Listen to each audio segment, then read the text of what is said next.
டேஸாக சென்னையில் அடிக்கிற வெயிலுக்கு ஐயோ அம்மானு பிச்சுட்டு ஓடணும் போல் இருக்குது. அந்த அளவுக்கு வெயில். மத்தியானம் ஆனால் எனக்கு சாப்பிடவே முடியல, காலையிலையும் சாப்பிடவே முடியல, தொண்டையில் இறங்க மாட்டேங்குது. எனக்கே சாப்பாடு இறங்கலையான்னு எனக்கே டவுட்டாக இருக்குது. சீரியஸாக இது நான் தான். ஆனால் நைட் ஆனால் ஆஸ் யூஷுவல்ங்க, கண்டிப்பாக என்னால் சாப்பிடாம இருக்கவே முடியல. அதுவும் நிறைய சாப்பிடணும் அப்படின்னு தோணும். பட் ஒரு அளவு தான் சாப்பிடுவேன். நம்மங்க chicken fried rice, egg fried ரைஸ்னு விதவிதமாக இருக்கும்போது இன்றைக்கி நம்மளோட தலையெழுத்து வெஜ்ஜு தான் அப்படின்னு சொல்லிட்டு நான் சாப்பிட்டுட்டேன். ஏன்னா இன்றைக்கி நான் ஃபாஸ்டிங், ஸோ அதனால தான்.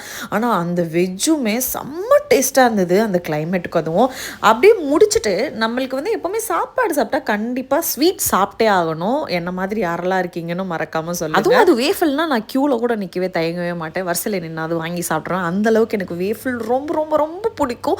அதுவும் எனக்கு மெயினாக வந்து இந்த டார்க் சாக்லேட்டு, ஓரியோ, அப்புறம் இந்த ட்ரிபிள் சாக்லேட், இந்த மாதிரி ஃப்ளேவர்லாம் நான் நல்லா சாப்பிடுவேன்.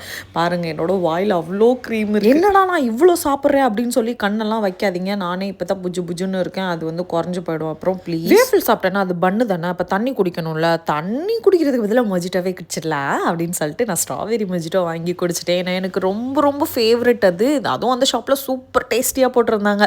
இதே மாதிரி நிறைய குரங்கு சேட்டை, குரங்கு வீத்தெல்லாம் பார்க்கணுன்னா மறக்காமல் என்ன ஃபாலோ பண்ணிவிடுங்க.